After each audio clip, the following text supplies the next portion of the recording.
Hey y'all, it's Amanda, Allison, and Ralph. If you are watching on YouTube, you can meet our puppy, Ralphie. He's got his Pride Month bandana on. It's very cute. So I wanted to give a little bit of an intro because today we're talking about something that might hit home for a lot of people, which is religion and religious trauma, like pretty heavy. Specifically the kind that comes from being told sometimes your whole life that being gay or queer or trans is sinful.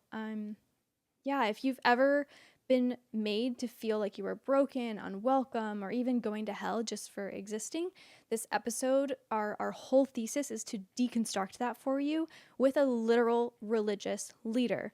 So we're gonna be joined in this conversation by Karen Woodworth, who is a lesbian pastor who deeply and wholly believes that queerness was never ever sinful, and that the messages that many of us grew up with were deeply misinterpreted and misused.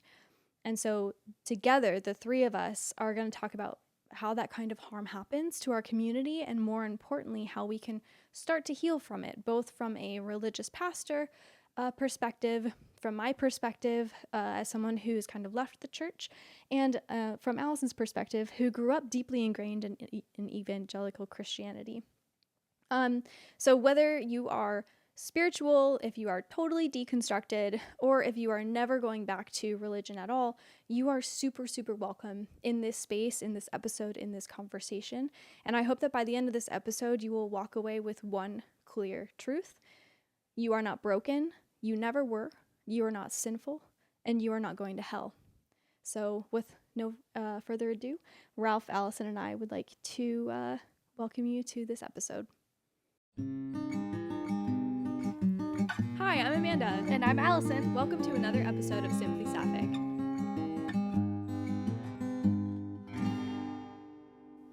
Hi, and welcome to another episode of Simply Sapphic. We are so excited to have you here. If this is your first time, we are a podcast that talks about everything we wish we knew when we came out of the closet, so you don't have to figure it out by yourself.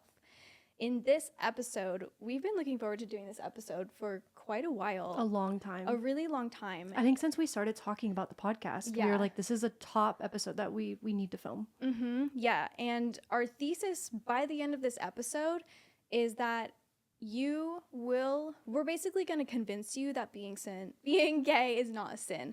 And to have that conversation with you, we brought in Reverend Karen Woodworth, who is a pastor here, a reverend here in Austin, Texas. Somebody who your family and your parents should not be able to disagree with. Literally, this is going to come from a reverend. Certified expert. Yes. So that is going to be the whole topic of today's episode. And yeah, I'm so excited to have this conversation with you. And thank you so much for joining us.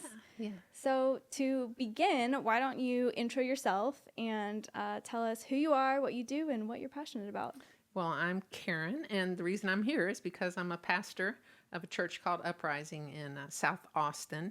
I've been there basically forever. Actually, I started working there in the office, part-time basis, back in 2002, and just stayed with it. And I've been the senior pastor since 2018. We're a progressive Christian church. To sort of sum that up, I think what we say is that the truest expression of our faith is how we live in the world. Mm. So it's not about reciting a creed or taking a test or, proving that we've memorized certain things. It's about how are we going to take this learning and understanding and turn it into love in the world. That's awesome. I love that. And what are you passionate about? Oh, I'm passionate about my family, especially my grandkids. Got to say that. Reading, riding my bicycle, working in the yard, and quilting, which I know is sort of an anomaly, but quilting. Okay, my mom quilted me a comforter in college, and it was the greatest thing in the whole world. Okay, I'm like, should we get into quilting? It's so hard. We can make a blanket. Therapeutic. It's not particularly hard. I mean, you could take on real challenging patterns and all, but just to do it, it's just it's zen. It feels like would you consider it like kind of like puzzling but with fabric? I would. Oh, see, and I love a puzzle. Yeah. Yes, that's exactly it. Cool. Oh my goodness, how fun. Super fun. And we're so excited that you came on Pride Month. Yes. And also, this is your first day back from a vacation that you took with your wife. It's my first day back at church after a Croatian vacation. It's so beautiful. amazing. Yeah. So amazing. We were talking a little bit about it before, and it just sounded like so amazing. It was beautiful amazing and peaceful. Oh, and we all need a little bit of that. Yes. Honestly. Some beauty and some peace. Yes. Let's say it. Especially during Pride Month. Everyone needs to prioritize beauty and peace Absolutely. and relaxation. Yeah, so happy Pride Month, listeners. Oh yeah, happy Pride Happy Month. Pride. Oh my goodness. Yay, yay, yay. Yay, yay, yay. Live like a joyful queer life this Yes. month. Like, you know. And then I also want to say pretty explicitly that you're queer. And Yes. so I think that's something that I haven't seen growing up Catholic. You don't see like queer women. You don't see as women pastors. Women. at all. Yep. In leadership in the church, or as pastors, as priests, as those who preach. Yeah. Yeah. And so I think that when we came across you, we were so excited because we're like, oh my God, like we need to have a conversation with her. Yes. I'm curious how did you find yourself in religious leadership? What has your journey been like, since you do have these like two pretty big intersections that Yes. we don't see in the church very often? Yeah. Well, I taught school for a long time, and then through a series of things, I decided that I wanted to go to seminary. And I was going to a Presbyterian church at the time. And of course, my pastor and the people that I was close to knew that I was a lesbian. And so it was, a little bit surprising when I told them I want to go to seminary, but I was going to take the safe route. The Presbyterian church back then was not ordaining gay people. So I said, well, I'll just get a degree, like a master's degree in Christian education or something. That they don't care if I do that, but they just won't let me be a pastor. So I started to seminary, and one of the first class. Do you have time for a lengthy story Oh, here? please, For absolutely. sure. This is your time. Yeah. One of the first classes I took was a class called the Spirituality of the Holocaust. And I had taught humanities before, and it was always very important to me to try to help students understand where that hatefulness and that World War II, all of that came from, and to help them honor people's differences and all of those things. So I had studied literature of the Holocaust and the history and all, and I took this course. I'm like, okay, I'm going to reread some of the same books and have the same experience. And that was true to one extent.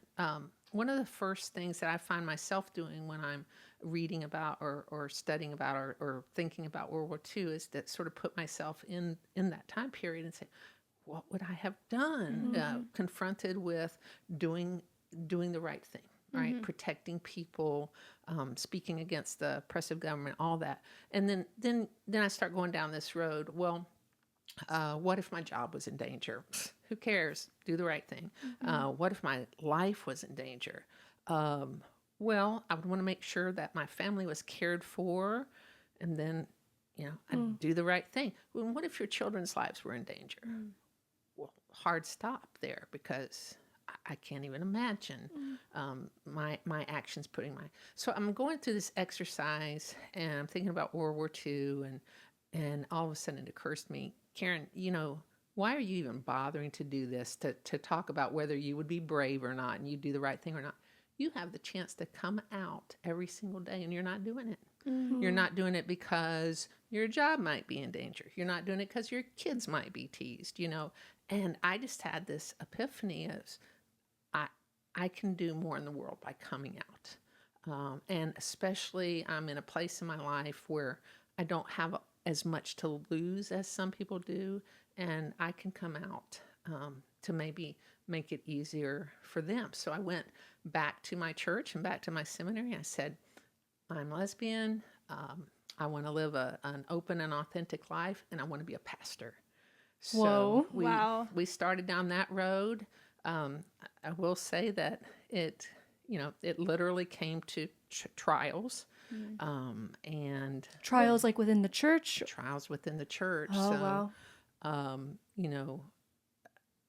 I don't want to get too much into that because it was a long time ago, thank Sure. God. You Yeah. know, the Presbyterian Church USA and others have made a different decision. But it's something to sit in a room that's designated a courtroom, hear people discussing your life, knowing that you're not allowed to represent yourself. So here are these people talking about my life, my sinfulness, whatever, and I can't. I can't even address. How horrible. It was. So these trials were, should we let this woman become a pastor because she's gay?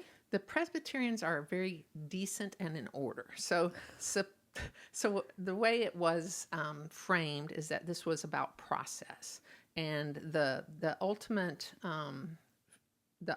point for those against was the Presbyterian Church will not allow her to be ordained. So the fact that her local body approved her for ordination and all doesn't matter. She can't do it. And so ultimately they deadlocked 5-5. They sent it up to the Permanent Judicial Council. By that time, I had felt like I'd done all the unifying that I could, all the helping that I could, and I thought I was becoming more divisive. And so I stepped out and I stepped into metropolitan community churches, which is the church where I still am, is a member of metropolitan community churches. And so it's been a long journey. It's been a long journey, and I think it's really admirable that you like stuck in it. I remember when we had our initial phone call, you were like, I was just so sure of what I wanted to do, that God was on my side, that no matter what happened. Sorry, I'm speaking your own words to you, but like it was just so powerful hearing you say that, like, yes, I am who I am and I'm going to stand in it. Yes. And I'm passionate about what I'm passionate. And even though these intersections don't intersect often, I'm going to make it happen. Right. And I loved the Presbyterian Church and being part of the community I was, but there was an element of going back to my people. One of the things I say, and there are lots of inclusive, wonderful congregations now, but one of the things I love about ours is we're about 90% LGBTQ plus. And what we say is you never need an interpreter for us. Things impact our community. We all get it. A decision is made, a law is passed, something happens. We all get it without any interpretation or translation necessary. And you don't have a lot of spaces like that in the world. No, very few spaces. Wow, that's amazing. Yeah, thank you for sharing that. It's cool to see your journey. And I think that even if you're not religious, like, you just can learn so much about your life or the story that you told and kind of apply it. Well, and like the radical act of living in your queerness is, like, we talked about in a couple of past episodes, you know, that it's a radical act, and I think there's a lot of queer people who feel that they don't belong in certain spaces when that's just not the truth. And one of those is the church, you know, that they don't belong in spirituality, that isn't a place for them. But by, I think, people like you stepping in and going, no, it is, and I'm going to show that through my life is incredibly affirming. And I think it just breaks down walls, and it stops some gatekeeping that can happen. And it can be really healing for, like, a lot of folks. Yeah. And I want to jump into the questions because this is such a huge topic that I feel like a lot of people have to jump through is, okay, I'm gay despite the fact that I might be going to hell. I'm gay despite the fact that I might be sinning, and whatever society tells you are, that's not true. And so I have this question, basically, like, because of that, from your perspective as a Christian pastor, where did all of these teachings come from? Like, where did this perspective come from? Well, that is a huge question with many pieces, but today I wanted to just talk about one piece, because very often, at least in the Christian church, and I want to say, I believe there are many roads to the divine, many roads to God. I believe that anything that brings love into the world, anything that your spirit resonates with is spiritual, is faithful. And so I acknowledge all that. But for me, all of this has been revealed to me in my life as Christianity, as God's love through Jesus Christ. So I I wanted to share one specific thing. There's a new movie that came out a couple of years ago, a documentary called 1946. I don't know if y'all have heard of it. Oh yeah, absolutely. Okay. About when homosexuality, the word was introduced to the Bible. That's exactly right. So well, first let me say this, because I know my voice is going up against years and years and years of other pastors' voices and your neighbors' voices and your Sunday school teacher's voice and your parents' voice and all that. So I want to say that I'm not trying to sway anybody or push anybody. I'm not trying to say, the people who have told you otherwise are horrible or hateful people. I'm just going to say, here are some facts.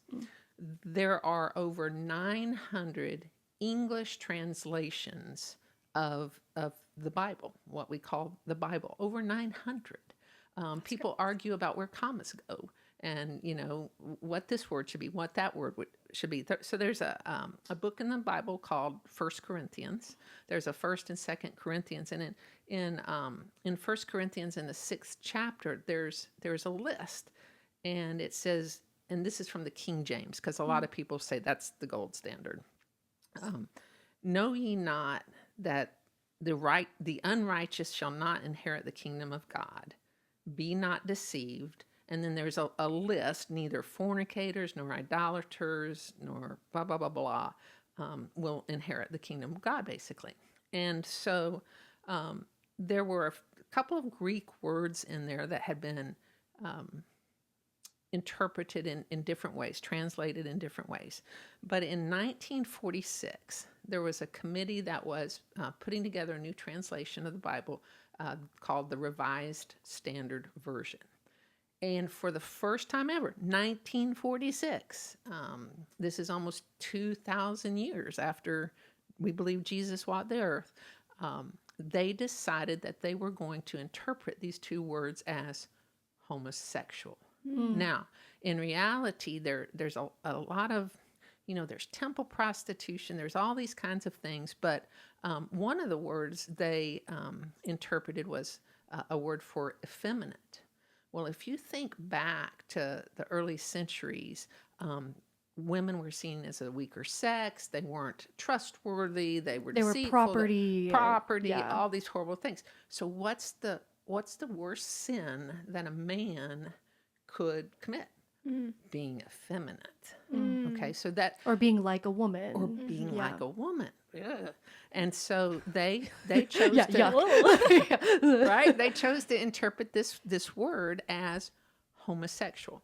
It was bad interpretation, but they decided to go with it. So that came out in 1946. Most people started having access to that translation in the early 1950s. First time ever that the word homosexual has appeared in the Bible. Wow. And 1946 seems like a long time ago, but my grandmother was like in her young adult life in 1946. So it's like not that long ago. Right. Like during my grandmother's life, homosexuality became a topic in the Bible. That's crazy to me. Yeah, it wasn't that long ago. So then what happened is this all started snowballing because other people were doing their own translations. And instead of starting from scratch, a lot of them leaned on this translation. So you had more translations that were putting homosexual in that list of, sins. And they started putting it in other places as a translation for the word. So all of a sudden, homosexuality is showing up in the Bible. And it's never been. And it's just because those people were like, oh, we like that template. We're just going to use that as our... Oh, crazy. But this gets so much worse. Oh, great. So in 1971, the Living Bible comes out. Now, everybody's excited. It's not actually a translation. It's a paraphrase. Common English. Everybody had one. My mom had one. It was green fake leather. I'll never forget. I thought it was so great. It caught the attention of Billy Graham. Oh, goodness. Billy Graham started giving them out at his revivals. So hundreds of thousands of these are going out, and they say homosexuality is a sin. Let me back up. Shortly after 1946, a man who was a biblical languages scholar is reading this translation they put out, and he writes a letter to the committee, to the chair of the committee, and he says, I just think you've done a great disservice to people by this interpretation, by applying the word homosexual to these two Greek terms. And I think a lot of damage is going to be done to this community in the name of God. The chair of the committee says, I've studied it. I've thought, I've looked carefully at what you've said, and I think you're right. No way. Oh, wow. But there has been so much time and money spent on getting out this translation that we can't redo it. We can't redo it in this short of a time period. It's not lazy, but it's like the damage that it's caused could have been reversed if they just said, you know what, like, let's just reprint and, invest a ton of money just so that people don't get harmed. And they did. So when they came out a few years later with the new revised standard translation, they had gone back and they had taken it out. But, genie's out of the bottle. Oh, yeah. It's spread like a wildfire. And so that's why people like my parents' generation, they were learning, homosexuality is sin. And then they had a really hard time with their children. And their nieces, and their nephews, and themselves. And then they passed it down to us. There's generational trauma right there. There's generational trauma. Oh, man. See, so I grew up non-denominational Christian. My little sister's like a worship leader. I grew up in the church, and that was the primary thing that we were taught, right? Is that this was a sin, so much so that even to this day, like, I came out, my family said I had died. And that they were having to save my soul by rejecting me, by treating me this way. Right. And that just shows the generations that it traveled through. Right. That was multiple generations of their parents and their parents' parents, right. And it still has like real world impact. I think sometimes this can fall out of conversation because luckily we have some really great parents up and coming and raising wonderful, accepting families. Right. But there are still communities that still struggle, especially in the South, especially in rural areas. Like, we're from Eastern Washington, and Eastern Washington is incredibly conservative. And these things just still exist, and there's still like a real world impact happening, Yes, there is. But it's also interesting thinking about, not also, but like thinking about how we as humans interpret God's word and I'm saying this as someone who I would say I'm not religious, but I'm spiritual. And so my idea of God is like it's all in all of us, I've done a lot of work to think through that, but like how awful is it that we as humans can make a translation that then causes so much violence and hate and like justified like prejudice against people when it's just not what was written. Well, so here's the thing about religion. You and I can have different opinions about political parties, about what's a good movie, all of these things. But when it comes to religion, what we believe is that the stakes are eternal. Yes. Right?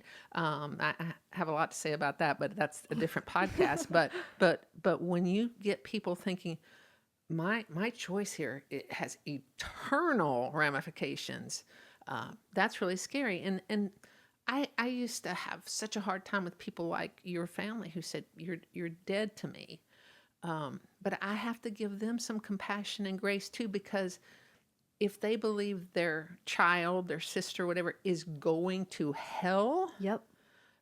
Well, first of all, let me say, when your family disowns you, that is its own hell, right? So, but when they believe you're going to hell and that they have some power to turn you around, I have to have compassion for them. It's not just, I think in the church there's a lot of things that aren't compassion, that are driven by identifying a sinner or whatever. We can raise money on that. We can build a new church on that. We can hire more staff on that. If we tell them the sin's at your door and it's coming for you. Cha-ching. Cha-ching. That's exactly yeah. right. Yeah. Which it's funny because, Amanda's been with me through a lot of this, but it took a lot of, I had to see it that way.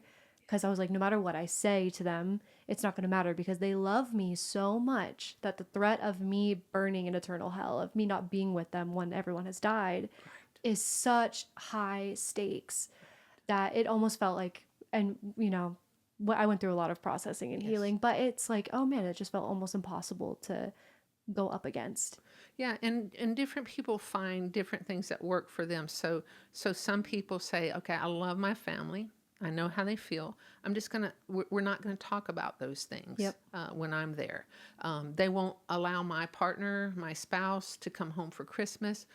I'm going to go by myself. I love my family. Some people make that choice. Some people make the no contact choice because for their own mental health. And I guess one of the most important things I can say today is however you can get past it, through it, heal from it, avail yourselves of all resources, all kinds of community, chosen families of choice, therapists, just a good medical doctor. Just avail yourself of everything there is to help you get through it. And there's not a wrong response to a terribly wrong action. You just it's sad, and it's I want to say it's mean, it's but it's sad, and you get through it however you can. I do think that if you can find a loving faith community, that is the best way, because everything else is sort of temporal. You can find a group and, we do this together, this is a great group, or we've done these things together. But if you can find a faith community, there's just a sustaining underneath it all, which is something greater than ourselves, greater than our misguided intentions or ideas or whatever. So I think that finding your recovery in community is the best that can happen. Yeah, it's interesting because I think that in the queer circles that I'm a part of, it's kind of like you turn away from the church because they've hurt you, and there's a lot of fear in going back. But I know lots and lots of people who are like, I go to a queer affirming church and it's amazing, and there's so much healing in that.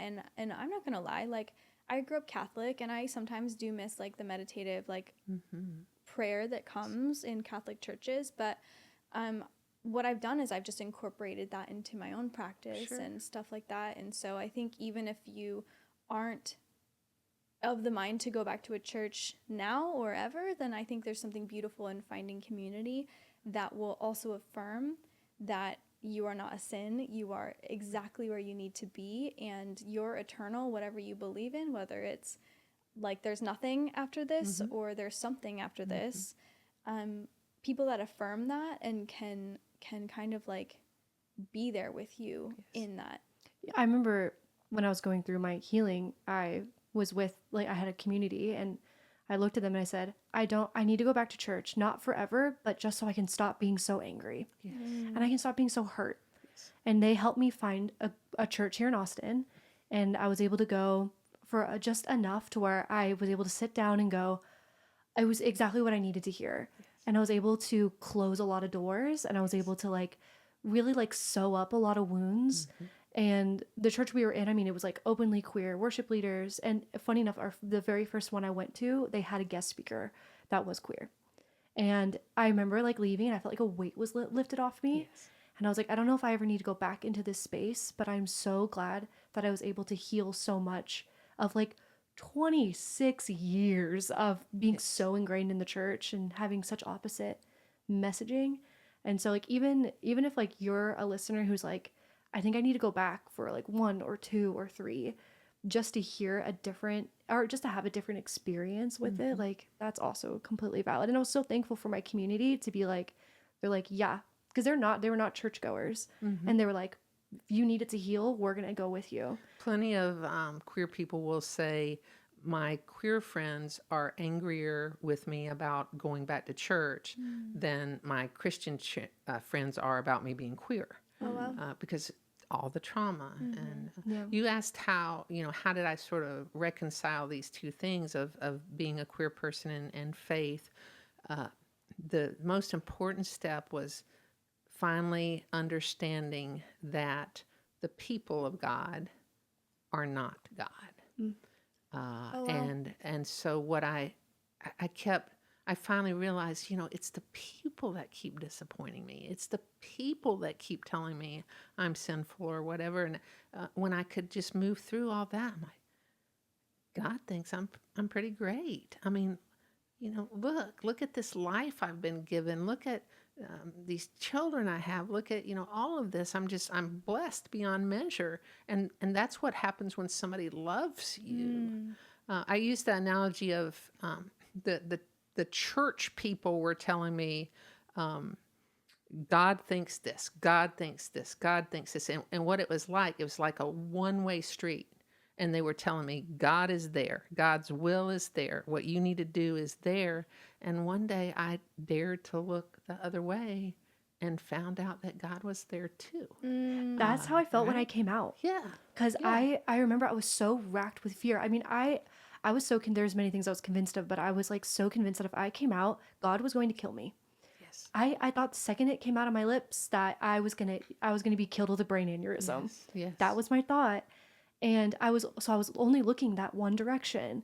Well, God has to be this way then. If I want to live happy, if I want to live eternally, I need to look this way.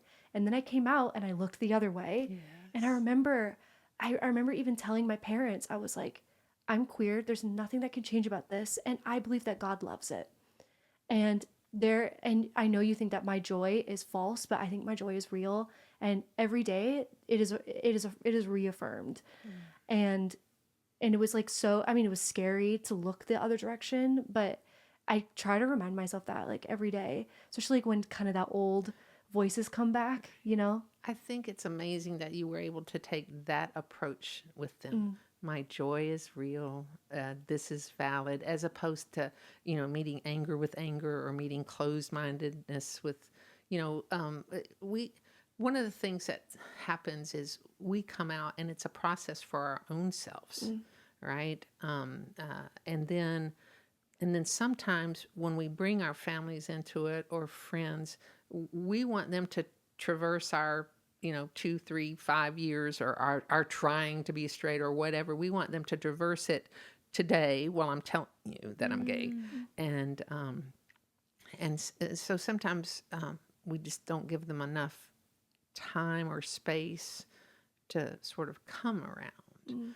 And that's not to place fault or blame or anything. It's just to remind everybody that sometimes we've really struggled ourselves with coming out and finding our joy. And sometimes we just need to give other people a little more time and space too. I mean, thinking about like how much time we ourselves individually took to figure out our queerness, figure out our gender, figure out whatever we are. And then it's a really good point. Suddenly it's like you pop the fact, hey, I've done years and years of deconstruction on my life. Right. Now this is what I am. And you expect your parents, your friends, your community to suddenly get it just as much as you do. And so I really like what you said about like having compassion for the fact that, like, yes, we see it as hate when you're not affirmed immediately, but I think you're making me think about like having compassion and grace for the fact that all of this is based in fear because they may love you, and they what they've been taught is that you're gonna go to hell. Yeah, they're battling their conditioning. Yes, they're battling their conditioning, which you have deconstructed. Right. And they haven't, so. And we talk about this a little bit in Celia's episode as well. If you go back a few episodes on it's 2 episodes. 2 episodes. Yeah. Yeah, we talk about like sometimes like you can hold that space for hope and for change. It's possible. Yeah, the episode is called How to Navigate Difficult Family Situations, I believe. I think it's non-affirming families. No, unaffirming. How to Navigate Unaffirming Families. That's what it's called. If listeners want to go back and watch that one. I feel like they're very complementary to each other. Yes. Yes. So if you're driving to work, yeah, you can start with either one. Flip-flop them. Yes. Yeah. we brought you in as a religious leader, and we recognize also the trauma that our community has within religion. And so I wanted to ask, for people who have left the church, who still have this conditioning, you know, that like God hates them and they're going to hell, like how can they reclaim like the wholeness of their soul, their body, their life, despite this conditioning and that they've been given by a translation? The very first thing I would say is, don't be afraid to be affirmed. Now, I know this sounds illogical, but one of the people I love most in my life had terrible difficulty coming out and living out because of her church conditioning. So when I started telling her, you know what, there are churches that affirm people like us, she wouldn't go.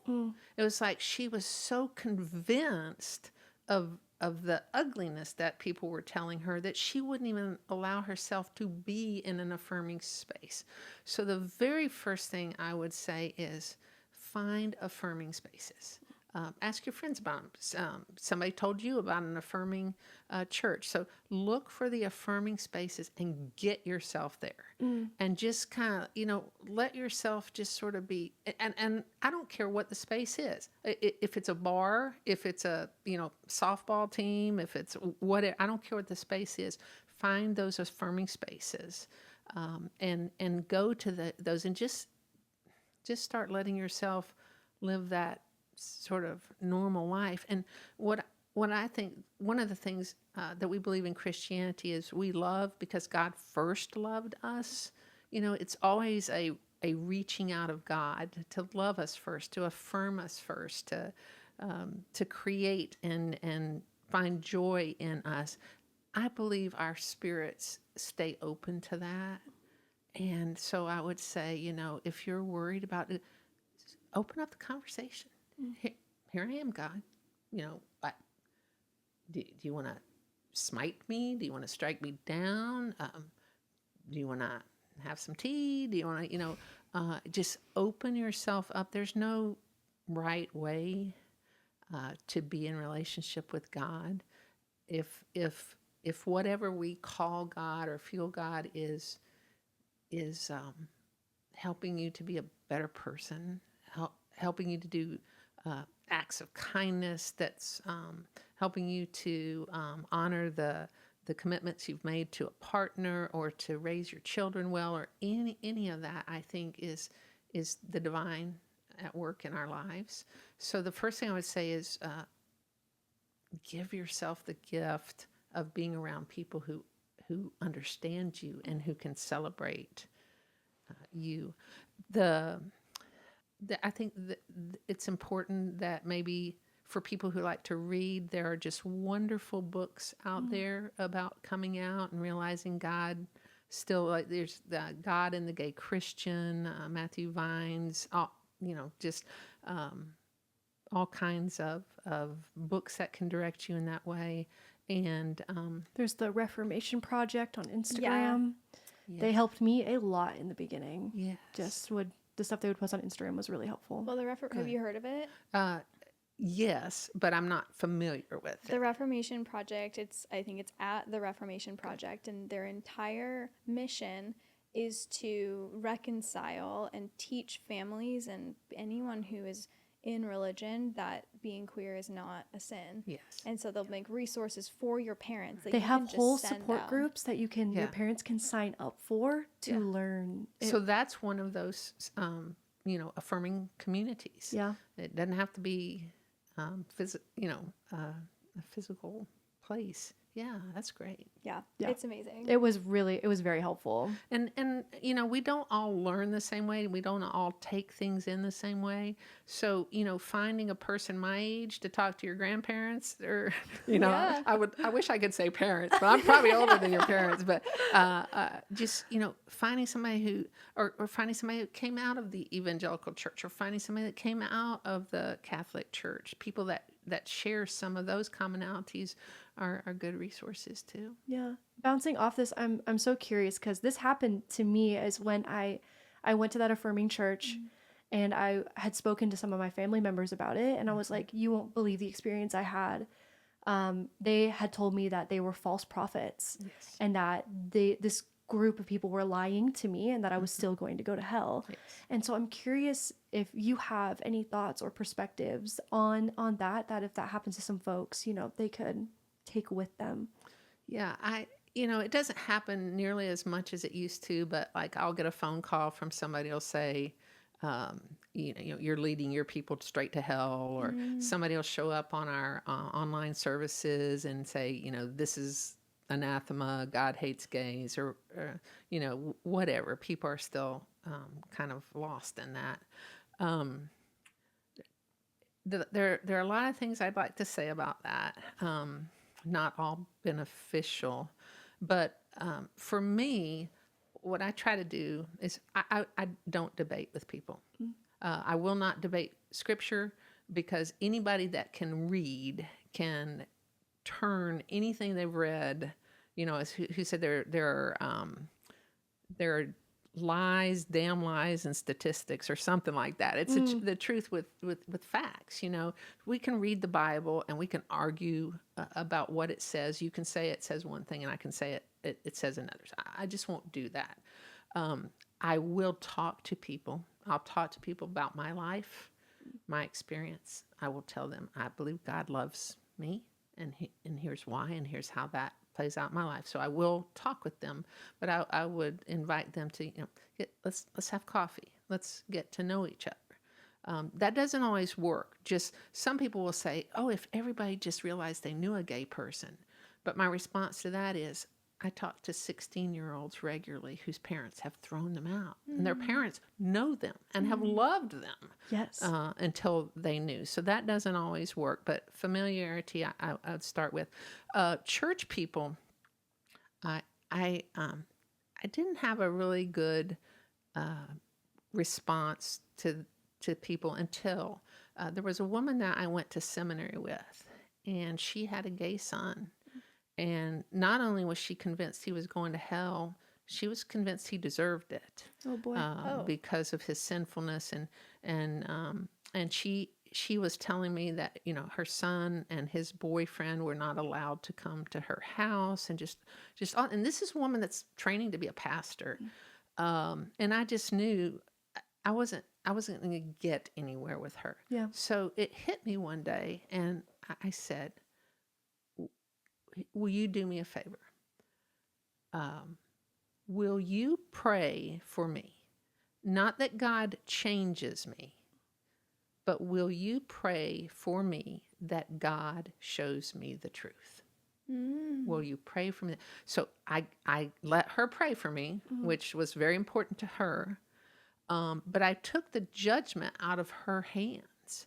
So, I don't know if she thought, well, Karen hasn't changed, so my prayers were ineffective because God still hadn't shown her the truth. I don't know where she ended up, but I had a response that met her where she was, but honored who I was. I said, will you pray that God shows me the truth? Because I believe God has shown me the truth and continues to reveal that to me, but wouldn't argue, wouldn't fight. And I love what you say, because I spent years fighting. Yeah. I spent years fighting. Yes. I mean, just tooth and nail. Love me, love me, love me. Accept me, keep me. Yes. Don't kill me, essentially, in your hearts. Like, keep me. And it wasn't until years later that I had to come to the realization that my salvation was based on me. And my relationship with God, or whatever there's out there, was based on me, and truth was as I defined it. Because I would say, I don't believe this is a sin. I believe God loves me. And they would be like, well, that's not the truth. Yeah. Right. And I was like, oh wait, there is no way I'm ever going to be able to reason with people set on their truth, and me set on mine. And so the best I can do is just feel great in mine, and then hope maybe one day something will happen. But the more I rammed up against it, the more I fought it, the more bruised I was. Yes. And I finally was just like, I have to stop, And I think there's power in not debating. It's a terribly hard thing to have to be your own advocate, to have to express your own worth. to have to defend your very being against anyone or anything. It's a terrible thing. Oh, and it's exhausting. It's exhausting. And I think for like folks who are in that space of feeling like, well, I have to, like they're gonna, their choices are theirs, right. And your choices are yours, and so it is completely okay to relinquish that control and do the grieving that needs. I had to grieve. Yes. I had to have a period of time where I'm like, I'm never going home again. I'm gonna miss so much of their lives, and they don't know mine anymore at all. But it was so much better than living in that pain all the time. And I was able to, from that, feel so good about, like, I don't believe there's a hell. Like, I just don't think that's a thing. And being able to then look at life like through that lens, and through just being able to see the abundance of joy and the abundance of blessing was so powerful. So if any of our listeners are in that spot, it's okay to let go of that control and to not debate it. Amanda's really good at this. Amanda just went on a trip and told me a story with that person where you're like, I'm not gonna actually debate this with you right now. This is a moot point. Like, we're not gonna debate. And I think there's just such power in being like, no. Right. Well, another thing is, there are all kinds of things in the Bible, right? And there are all kinds of interpretations of them. So, for example, when I was a kid, I wanted to be a Baptist. I went to a revival with my best friend. I thought, this is great, it's fun and everything. I told my mom, I want to be a Baptist. She said, you can't be a Baptist. I said, why? She said, because you would have to get baptized again. Well, so to be a Baptist, I was a Lutheran. I had been sprinkled when I was baptized. To be a Baptist, I would have had to be immersed. Okay, so there's all kinds of things in there. People, some religions believe that when you take communion, it actually becomes the body of Christ. Some people believe it's symbolic. We have, some people don't cut their hair or whatever. So there are all these things that people believe are in the Bible, and we're perfectly comfortable saying, well, I'm glad that's good for you. It's not for me, or that works for you. It's not for me. I'm not going to be baptized again. I believe mine, worked. I'm not going to go to a church where they won't allow women to preach, right? Why do I get hung up on these verses that people interpret as homosexuality is sinful? What, why do I focus on that? It's an insecurity and an unworthiness in me. And I want to remind people that internalized homophobia is a real thing. Who am I to refute thousands of years of tradition? Who am I to storm my way into the gates of heaven or whatever? You're a child of God. One of your things you asked me about was like what does God see when God looks at a gay person? Yeah. Probably. You're fabulous, but I think when God looks at us, God sees just what we see when we look into the faces of our most beloved people. They're real, faults, and I mean, we can soar, we can fall, we're broken, we're healed, all of these things. Whatever we see when we look at the most beloved people in our lives, I believe that's what God sees when God looks at us.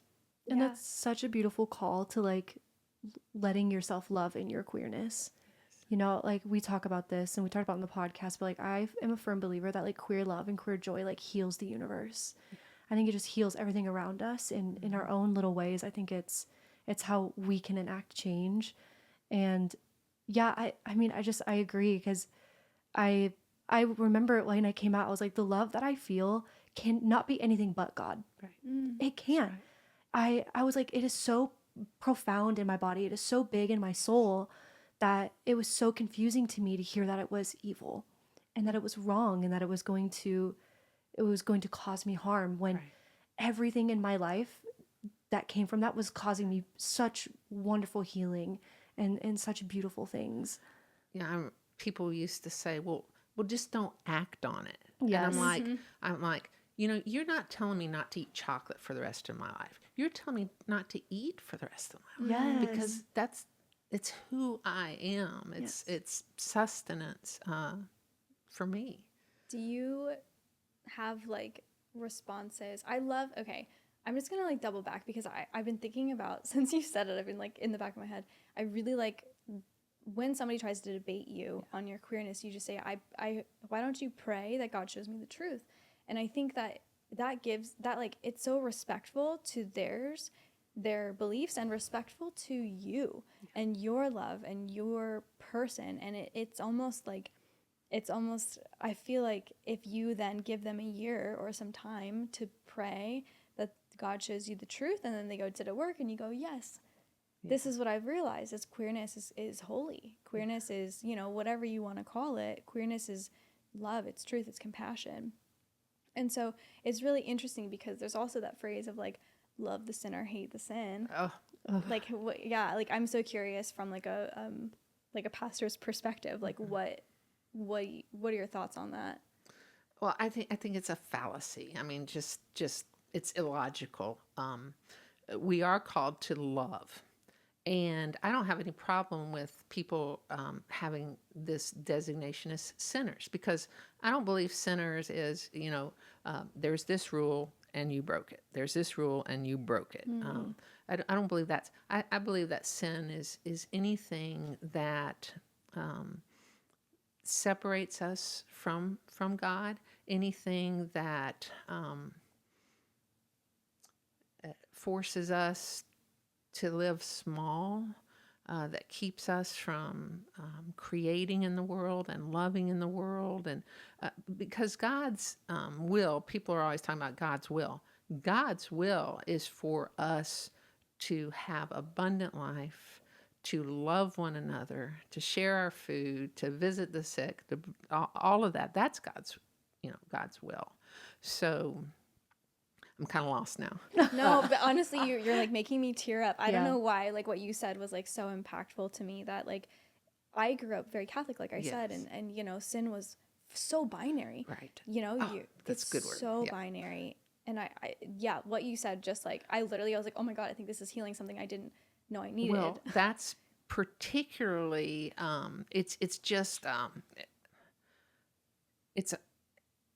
it's particularly, I can't think of the word I want, but it's a good word. But in Christianity, what do we believe above all? We believe that God so loved the world that God came to the world in flesh. Yeah. And then immediately we start this binary of, and this is a lot thanks to the Apostle Paul, we start this binary of flesh bad, spirit good. Yeah. And that's just a terrible misrepresentation and misunderstanding. I mean, part of the foundation of Christianity is that Jesus was fully human. He did all the things that I do. He gets me, right? Which means he ate, he drank. It also means he did things we'd rather not talk about, and he probably had urges and all. I mean, if we believe he was human, he was human, but we start sanitizing it right away, and I mean, we're so hung up on sexual sin. I believe that the church doesn't have a problem with homosexuality as much as it has a problem with sexuality. We have not. I mean, just. Well, I mean, we see that in purity culture. We see that in purity culture. It's that we have to gatekeep this, that somebody had decided that this was dirty and that this was wrong, and that now it's been associated with sin. Right. When there's also so much, I mean, there's like science against that. Right. There's so much to speak counter to that, and there was so much being written at that time as well that countered that exact thing. Right. But Now, one of the accusations that people will sometimes throw at me is, well, anything goes with you people. That's not true at all. No. Sex can be beautiful and expressive and creative when it's consensual, when we value each other, when it's mutual. There are things that are part of the queer community, like open relationships, that people think, oh, see how those, they have an open marriage. That's in straight culture too. Straight people don't talk about it. Yeah. and it's more about honoring your commitments that you do make. Yes. What are the agreements that you made? I say before I marry people and I'm talking to them, I'm saying, you're going to say, I promise to be faithful to you. What does that mean? Does that mean with my mind, with my body, with my money, with what does it mean to be faithful? And if we can really talk about, that. So that whole spirit good, flesh bad is a horrible teaching unleashed on the world, and I love it's binary. Yeah, and I love like talking about it. You mentioned like it was like a list, right? And early on, like when you talked about like in like you shall not do these things, Right. and I feel like when people talk about it's pulling you away from God, they're thinking about that list. Yes. And so they're thinking about like the things that have been mistranslated or weaponized for somebody else's agenda, rather than the thing that's pulling you away from God is breaking your commitment that you made. Yes. Or your action is causing harm. That is what's pulling you away, not the fact that you had sex with a consensual sex. Right. Right. That's not it. It's that's all I got, period. I know, is your brain buzzing? No. Oh, mine. I'm like, there's so I was. Yes! I'm just like emotional. The funny thing is, I've done so much work, Karen, on healing from religion, because I left the church before I even knew I was queer, based off of being a woman. Yes. So I was like, I feel like the Catholic Church is not meant for me, because I dated a guy who was like, you're gonna quit your job, you're gonna have my babies, you're not allowed to think, you're gonna do exactly as I say, and I was like, well, that doesn't seem right. So I left the church, and I've spent 10 years deconstructing it. And I feel like the stuff that you're saying right now is like, I'm like, oh, like the sin. I think one of my biggest takeaways of things that I hadn't thought about already was like, sin isn't binary. Sin is anything that takes you away from your truth, anything that disconnects you from God, consciousness, whatever you want to call it. And I'm like, I'm going to think about that for a while. Yeah. Bring it to the light. Jesus was always talking about, what happens in the dark, and we need to shine a light on it. And part of that is living our lives out loud. Yeah. Okay, I want to get into religious trauma specifically, and I'm curious from your perspective, like, what does religious trauma look like in practice? Not just spiritually, but psychologically, emotionally, like physically, and like whether somebody wants to reconnect with spirituality or not, like how can you begin to deconstruct and heal from that? Just the idea of deconstruction for people that even really know what it is. I think people of your generation are a lot more comfortable with that term. People feel like, oh, who am I to take that apart or look at it? They don't trust themselves. I'm big on finding people who can serve as mentors and fellow people on your journey. I think that trauma. My wife is a therapist who specializes in trauma, and one of the things I know is it's much more complex than I ever knew. But to name it, and then to find, a therapist, a spiritual guide, a support group, whatever it is that you need so that you don't walk it by yourself, I think is important. I hesitate. Trauma is as individual as we are, right? So, you think about siblings growing up in the same house with the same parents, and our traumas are different. Our everything's different, but our traumas are different too. I don't go to the therapist for the same reason my brother does. But it's so personal, but it is real. It can impact us for the rest of our lives. I would say name it, accept that it is not your fault or your invitation that you have trauma. You don't have trauma because something was wrong with you and somebody saw it and acted on it or whatever. This has just gone through my mind, like victims of sexual abuse. One of the things that has to be dealt with is did I invite this? Yeah. Did I cause this? Or think of all these years when rape victims have been accused of how they dressed or what, what messages they sent or whatever. So I would first like to say trauma is real. Acknowledging that doesn't make you weak. It is not your fault.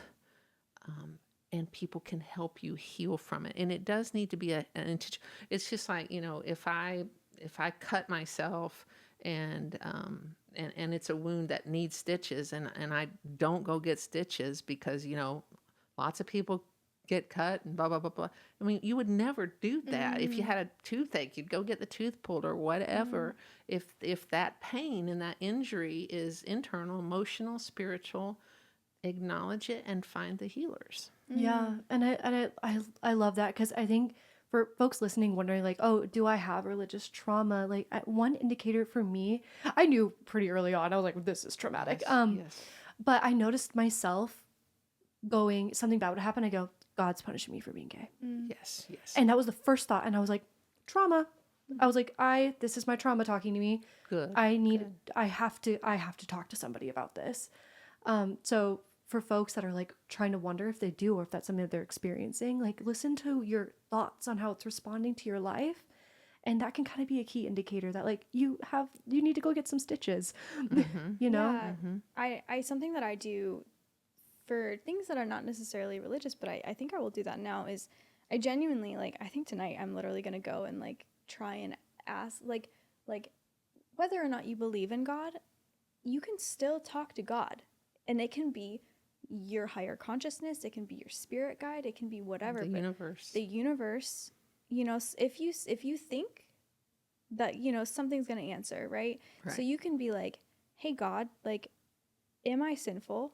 And honestly, whatever answer comes back, think about, is this society telling me this answer? Is this internalized homophobia telling me this answer? Or do I genuinely think this answer is coming out of love? Is this answer coming out of fear? Or is this answer coming out of love? And something that I do actually is I calibrate. I was not planning on talking about this, but sometimes when I am asking a question that I really want an answer to, it is my opinion that your body knows things that even you don't. Oh, yes. So I will calibrate my body to yeses and nos. So I'll sit and I'll get in, I'll do a little 10-minute guided meditation on YouTube. Yeah. And then I will think about something that's like a hell yes. It's like I really want to go to Barton Springs and swim right now, like something silly. And it's like a hell yeah, like I really do. And then I'll think about something like, no, like I really want the algae to be like super gross and blooming in Barton Springs, right? Dangerous to my dog. Yes, exactly. Right. And then that's a hell no. And then I'll see where the hell yes feels in my body and where the hell no feels in my body. And then I'll ask my question. I love that. Does God hate me? Yes or no? And I'll see, how does my body react? Do I feel it wherever? Like sometimes it's my throat is the hell yes, sometimes it's my heart that's a hell yes, and sometimes, most of the time, the no is like, it's like here in between my ribs, it's anxiety. Well, you're saying that, I'm doing it. Yeah, and I'm feeling it down here. It's not hell no, but it's no. It's a no, yeah. And something that I realized was when I first started calibrating, it was I started doing like a trauma. Like I would like my estranged mother to walk into the room right now, and it was like a whole different no. Right. So I did a yes, a no, and a trauma response. And so if you go, does God hate me? And it's a yes, but you feel it where you felt your trauma, that's where that is. Because I would do like, do I want to be in a relationship with this person? And I got a yes and a trauma response, which meant to me, I interpreted that as yes, I do, but I have some trauma around commitment. Right. That I need to work through in therapy. So that was a little bit of a tangent, but like... Well, the trauma thing is so important because a lot of times we think, like somebody listening to this might think, I don't have religious trauma. She was put on trial. She has religious trauma. No, but there's trauma, like the big accident, the big event, the big, whatever. And then there's trauma that's that dripping on the stone that eventually forms the Grand Canyon. We don't need to, judge or apologize for our own trauma.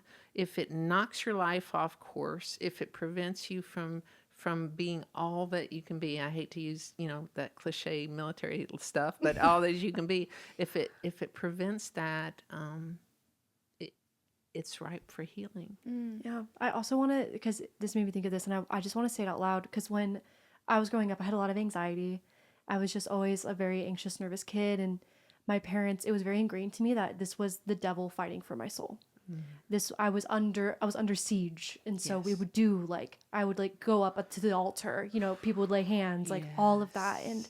And so as I was coming into my queerness, there was that conversation about, am I under siege? Is this the devil fighting for my soul? And I need to be strong enough to win it. I have to win this war. I have to win this war. And just for folks that have that experience, I just want to say that that's not what's happening. Right. You're not an object to be won. There is no war happening in your body that you have to win. My parents just needed to take me to a counselor to help me not to be so anxious, And I wonder if here I am playing, sofa therapist. I'm sorry, honey.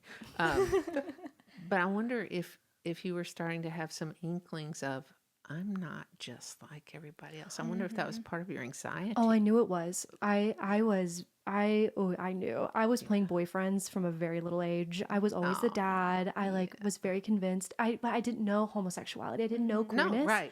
Yeah. But I knew from the time my dad, I was about 9 years old. I used to write epic romance novels. Long, but I always wrote them from the male perspective. And you play guitar. You're such a classic. 100%. I was like, I'm a teenage boy heartthrob. Yes. But I knew something was wrong because my dad sat me down on the couch downstairs. He had found one of my books, and the conversation went exactly like this. Hey, Allie, I found them. I went, okay. And he goes, you're not. And I went, no. And he went, okay, that's not right. And I went, yes. And I remember at 9 years old, it was the first time I knew I had a secret. Wow. And I knew exactly what he was talking about, that something in me was wrong and was messed up. So I'm sure there was something deep in there that I was like, oh, I'm under siege. And all this stuff added. And just like with saying, your trauma is not your fault. This trauma that's coming is not the devil trying to make you stronger. It's not God trying to make you stronger. Right. That's how it was kind of phrased for me. You're under siege. You're in spiritual warfare. You are going to be stronger in this because you're a child of God. And that's not what was happening. Right. And it's I think a sin to fall into that. I have to do this myself. I have to fight this myself. That's, the whole idea of Christianity is grace. God is loving us, forgiving us, helping us up, cheering for us. All of that is grace. A lot of times we're like, I'm going to try harder. I'm going to, just like that cut I was talking about. I'm going to try harder to heal it. Yeah. I'm going to think about it more often. I'm going to, no, it's upside down. Yeah. I used to lay in my little bed and I would just cry. And I just remember, I would literally I would be yelling to God through my heart, being like, get me a different body. I was like, I know this is something happened here. Someone got a hold of it and it's wrong. Get me a different one. Wow. I will do anything if you will get me a different one. Yes. And it never happened for years. Right. And so then it's just and that was not my fault. There was nothing wrong. There was the trauma that was happening was out of my agency, out of my control. Right. And all the while there was nothing wrong with you. And so I just, nothing wrong with you. For people that are experiencing that same thing, just over and over and over again, you were nothing wrong with you. And it was not your fault. Right. You did nothing wrong. Right. And taking the agency back from the religious leaders that are telling you that you're wrong, take the agency back to know the facts, right? This is a mistranslation. This is not something that God decided. This is something that God's people decided. Yep. And so I feel knowing those things really empower me, and I'm sure empowers you to and you probably, you're a pastor, to know that God or whatever you believe in isn't hateful. And there's a difference to me between spirituality and religion. And religion is something that the people take over and interpret. Yes. Yeah. And then God is God. Well, part of the challenge with Christianity is like, what do you do with the cross? And so for years, but again, this is human made, and a lot of it got really popular in the 50s, you know, the throwback families and all that. This idea of, and I don't want to offend people, but this all, it goes together. You know, if you believe that the only reason God had an idea about somebody called Jesus was so that he could send him down to die for us because we're so horrible, that's messed up. You know, who has a kid to sacrifice the kid on the altar of anything? So we're looking at different theories of atonement. So this idea of how does God become at one with God's creation? And there are atonement theories, and there's all kinds. We were so horrible that God couldn't stand to look at us, so he had to kill Jesus to cover up our sin, or the devil was winning, and God had to send Jesus as a ransom to get us back. And I don't want to make light of it or you know, ridicule people. I just want to say that's a very dangerous theology. What I believe is that God said, those people, you know, they just don't get it. I'm going to try something really big. I'm going to go down there myself.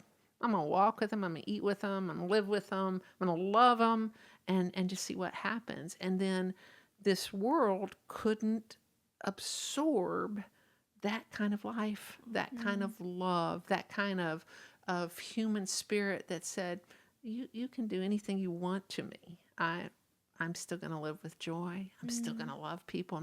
And so this empire that was threatened by this, you know, turning everything on its head, this empire killed Jesus.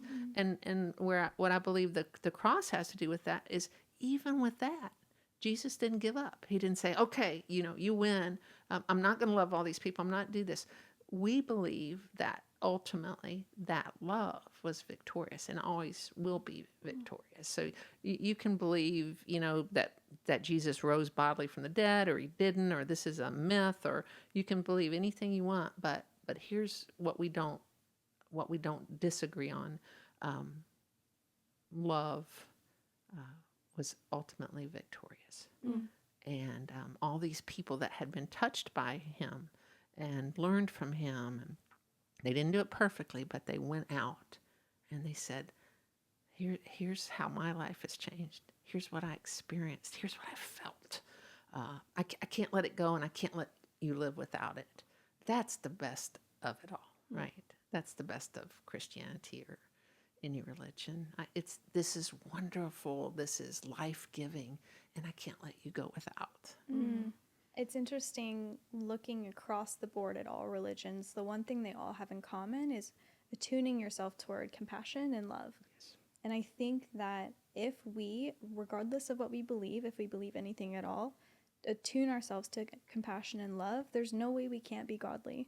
There's no way we can't be like good people. And I think that when you're attuning yourself to that, there's no way for anyone to reject you. Like, love the sinner, hate the saint. You know, affirming churches are, what did you say? Like false prophets. Like that's just wrong.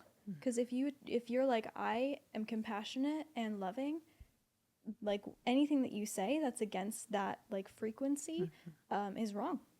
And like having that power, I feel like when you attune it to yourself, and it's a daily thing, attuning yourself to that, but like, yes, some people are afraid of love sometimes. They're afraid of being seen as weak, or they're afraid of grace or what God might do. When I was sort of on trial and defending myself, this one man was saying, why don't you understand that you're a sinner? How can you not see that? And I said, well, like, for one thing, I said, I know God loves me. I have amazing blessing. I said, like, my children are wonderful people. The world is better because they're in it. And this guy says, well, you better be too careful putting too much attention on your children, because you never know what they might do someday. And I'm thinking, here's a man who has been upset or feels like his kids have failed him or whatever, but he was coming from a place of pain and you know, not not love. Because for me, my kids, my family, my church, those are all just blessings. And I believe gifts from God, you know, not that I've earned them, deserve them, anything else. I just want to carry this gratitude. And for me, the gratitude is directed to God. Yeah. Okay. So I think with all of that said, can you tell me, yes or no, is being queer a sin? Oh no, it's part of the beautiful palette that God paints with. It's, I think about the families that wouldn't be, and the art that wouldn't be, and the oh God, and by art I mean all of it. You know, I mean gardens and books and paintings and all. That wouldn't be without God's queer people, without the rainbow people.